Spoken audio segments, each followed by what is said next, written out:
Ship crewman, what was the creepiest experience you had out on the ocean? Not a ship.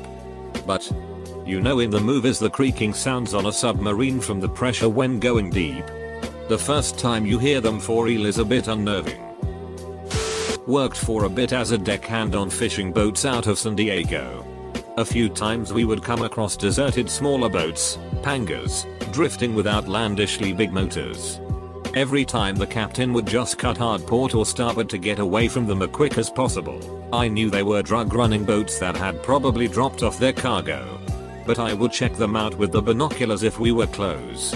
One had 2 people on it, both had clearly been shot a bunch of times. And one was moving and fairly alive. I told the captain, got a disapproving head shake, and we were on our way. Deep fog. Like I couldn't see the front of the yacht, sailing. And it was only 50 foot. The real creepy part came from the radar system tracking the boats and ships around us. Our radar, not being a commercial shipping or fisherman spec, was not quite as accurate, so sometimes boats would disappear, be right on top of us, or appear in sight but not on radar. That, on top of the sheer quantity of marine debris throughout the ocean, made me really scared that some boats had sunk when they dropped off radar. The doldrums. You spend a year or 2 at sea watching the waves and winds are blowing constantly, and then one day they stop. Not so much as a whisper of wind and the sea is like glass. It feels as if time has stopped. Realizing how creepy it feels, the captain calls for an all stop and goes dead in the water. Like a horror movie. Everyone migrates topside and just stares to the horizon. No one says a word and you can hear yourself breathe. He lets the ship rest there for an hour and the sailors freak out. Panic can set in quickly with the green crew. The only thing the captain says when we get underway is, "Men, this is the doldrums." Bastard knew what he was doing.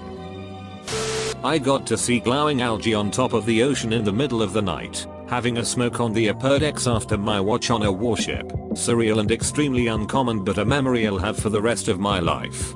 One of my most magical experiences at sea was seeing a school of flying fish skim over bioluminescent sea. That was. Can't even describe it. I hope I'll remember that for the rest of my life. I once went skinny dipping at Tybee Island and every move we made was glowing from little bioluminescent dudes. By far the most magical thing I've ever seen. I was also drunk enough to not even realize I had sliced my feet to ribbons on the oyster beds. But I'll never forget that night. Not a crewman myself, but I'm fortunate enough to know a lovely guy called Ron Warwick, who was the captain of Cunard's Queen Elizabeth II liner for years. I once asked him what the oddest thing he'd ever seen at sea was. His reply was precisely this: "I saw a wave once. It was quite big." I have to say I was a bit disappointed. I mean, we've all seen big waves. But a mutual friend suggested I look it up. It turns out, Ron was talking about this monster rogue wave. Came upon an empty life raft in the middle of the Atlantic. In all likelihood it was probably an accidental discharge. Maybe a crew member was ducking around with the release or something. Who knows? The implications otherwise are very disturbing though. Did a ship go down with all hands without anyone making it to the raft? Was the raft abandoned for some reason? It left me feeling vaguely disturbed for a while afterwards. On the other hand, the people on the raft may have been saved. But the raft was too big to carry on the ship that saved them. Us Marine here. During a float on a boat to operation. Top secret. Destination unknown. One of our own were lost at sea. I guess they just jumped overboard at night or something. Kinda depressing. That's a shitty way to die. Anyways, their coffin rack was adjacent to mine. And we left the rack made. And for some reason, the sheets kept on getting messed up every day. It was pain in the ears to keep making the sheets. We stripped the rack. And we figured that no one should be sleeping in there since there were plenty of other vacant racks in the berthing. But someone would keep making the rack and messing the sheets up in the morning. I know aircraft carriers are big, but could someone really fake their own death on one and get away with it? There's no way someone would be sleeping there. because we'd noticed someone climbing up on the top bunk. And the duty would have been posted at the entrances to the berthing. It was just creepy seeing the rack being made neatly and then messed up in the morning. Cousin is a ship captain or something. One time they were loading cargo from Bandar Abbas Bay in Iran to transport to Abu Dhabi in the UAE. A cat had climbed on board without anyone noticing. Halfway through the Persian Gulf she began meowing like crazy and they all legit got spooked. Some started saying ghosts or thinking they were legit sailing in haunted waters. After 3 hours of shipmates searching like crazy they finally found her hiding between cargo containers. They dropped her off in Abu Dhabi as an illegal immigrant. I don't know if this was creepy exactly, but it sure scared us. Up by Alaska in rough seas. Our office was below the waterline. On the outside of the ship, right below Sponson, there was a full-size I-beam running around the outside edge of the office. It was probably 10 inches wide and we used it as a shelf, storing full-size binders on it. One day in rough weather 6 of us were in the office, 3 officers, 3 enlisted, when we heard an enormous bang. So loud that our ears rang and all of us jumped out of our seats. After checking to make sure we weren't taking on water, and calling damage control, we started looking around to determine what could have caused it. We couldn't find anything. Nothing had come loose. Nothing had fallen. The dry tank below the office was still dry. etc. We eventually noticed that the I-beam had cracked. Not a hairline fracture. Not a little split. But the entire beam had separated lengthwise by about 5 millimeters. We took a wave up under the sponson with so much energy that it bowed in the hull of the ship and split the beam. But the beam didn't ever go back to the original length. The crack was also precise and even. You could slide a pencil in the gap all the way back to the bulkhead. In fact, the split was so wide they couldn't weld it directly closed. They had to cut a 5mm shim to fill the gap. It was amazing. And we had hundreds of people come through the office for the next couple of weeks to see it. A couple of people tried to calculate the energy needed to instantly separate the I-beam that was 4 feet away from where we were sitting, but it was too scary to contemplate. That's my creepy story. Hope you enjoyed. We did a man overboard drill on the way to Hawaii, which includes throwing a dummy into the water. I went portside to see the experience in less than 1 minute. And by the time I reached the water there was already a 8-foot shark waiting near the dummy. Not me, but my chief engineer always recalls a story of when Arab died while cleaning a cargo tank due to the fumes.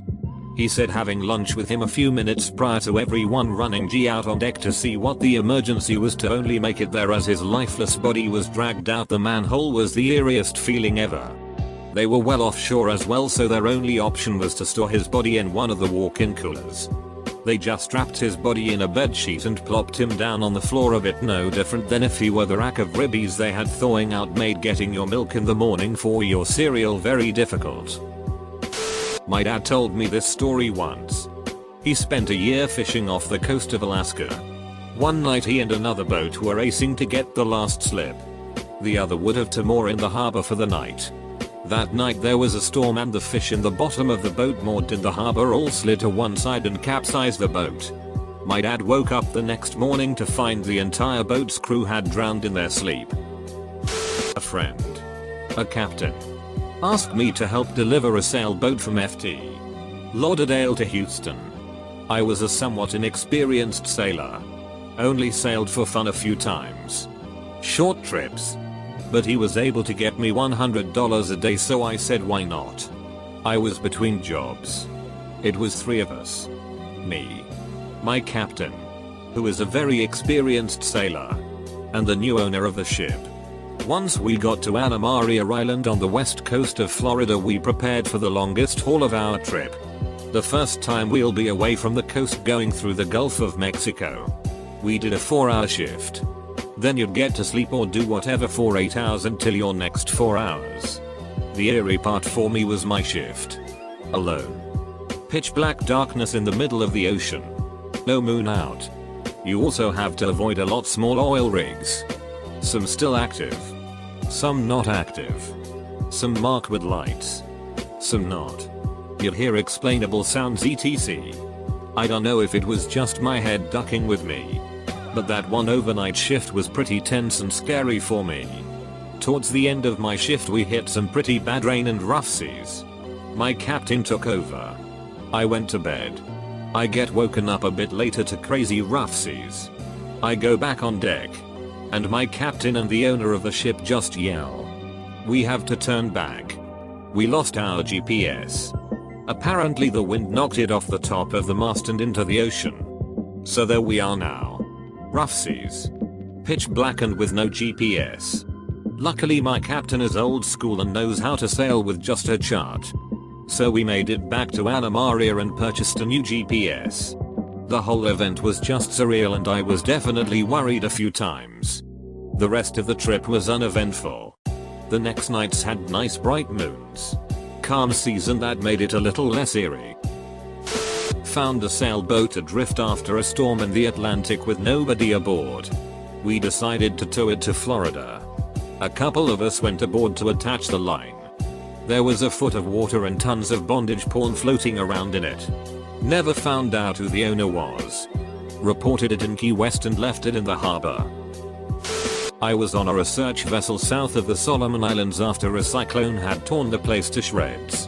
Come 3 AM it's time to lower the instrument, a CTD with Niskin bottle rosette for those interested, and turn on the searchlights over the quarterdeck. The ocean surface is awash with coconut palms, bits of wood, outdoor furniture and so on. The islands had been swept clean and the ship was sitting in a vast field of floating debris. Mesmerized by this I kept staring at it all when I noticed a small pink shape with what appeared to be arms, legs and a head. My heart almost stopped beating. A child? Closer inspection revealed it was a child's doll. But for those few seconds, horrific. I worked as a deckhand on a private 53-foot yacht. I helped deliver it from the east coast of the US to the Virgin Islands with a pit stop in Bermuda. En route to Bermuda, I wake up and head up to accompany the guy on watch and he looks pretty disturbed and points up. Our big dig pit had a cloth bimini with a plastic window in the top, roof thing over the helm for you non-nautical folks. On the plastic window are 2 boot prints in the salt residue. There's no way anyone could stand on the bimini, it's cloth and would have broken. We never figured out how it happened and the captain brushed it off. Probs so I wouldn't be freaked out since it was my first time at sea. Not terrifying. Definitely weird. It could have been a prank. But no one was laughing. And who would risk losing their boots overboard for a stupid prank? I sail on TAL ships. With temp crews of young people, 16-18 usually. We discourage ghost creepy stories because there's always some kid who gets inspired and takes it too far. And between rig climbing and weather and the general danger of being at sea, we really don't want that. So no outright creepy stuff. But the sea can be plenty eerie. Being in thick fog and hearing sounds that seem close by, but usually aren't, can be pretty chilling. Boys that have sound signals can sound spooky as hell. The way the eye tries to make sense of distances when the sea is mostly flat can be really alarming. Look out, I thought that thing was a mile off and now it is at our bow. Then there is the time we were in the middle of the Atlantic and the main anchor started letting out just after I came off evening watch. I dashed out of the mess and onto the foredeck to ram on the brakes, which turned out later to be about 2-3 seconds before the anchor and chain combined would have been too heavy to haul back in. We had been pounding in an 8-meter swell for days, so I assumed the brakes and the slip must have just rattled loose in the relentless motion. But the bosun swore up and down that he'd double secured the slip with rope and that there was no way it could have come loose on its own. 2 stowaways decided that it would be a good idea to crawl up the anchor chain of our Panamax tanker. To give you an idea, each link weighs 365 pounds, and hide in the anchor chain locker. We relocated on order of port authorities and re-dropped anchor. Dropping anchor is basically that. You just let gravity do its thing, with a bit of braking. Next thing we know is that red mush is coming out of the hawse hole. Basically those guys were stuck in a room where 365-pound pieces of steel are thrown everywhere. Had to send a few Filipinos down into the anchor locker with a power washer to clean out the rest. I was on ship during Hurricane Katrina in the Gulf of Mexico. During the worst of it, the wind made the most eeriest noises and the ship was creaking and making all sorts of metal on metal noises a ship shouldn't make. Halfway through an 8-month deployment, we found ourselves in a dense fog in the middle of calm seas. The way the fog was sitting made it look like a soft white sand beach was about 30 feet away from the ship. I had such a strong urge to jump off the ship and swim to that little white sand beach that I had to force myself to go below deck. I knew, deep down, that there was no beach. But my eyes and brain were telling me that was what I was looking at. And the peace I imagined sitting on that little beach was incredibly tempting. My buddy and I were about 20 miles west of the Lower Keys, in the Gulf of Mexico. We were on his Bertram looking for dolphin and wahoo when we see a boat in the distance heading our direction. We weren't under power or anything, just drifting and drinking beer. The boat gets closer and we see smoke. It was pretty much a burned out cabin at that point, but still running. It just idled by.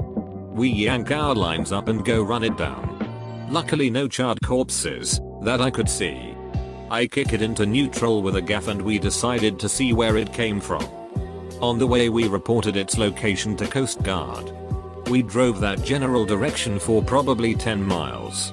Didn't see a single thing. No other boats. No life jackets. Nothing. Hopefully the people who were on that boat were picked up safely. It was like something from Walking Dead. Just a burned out boat floating on by.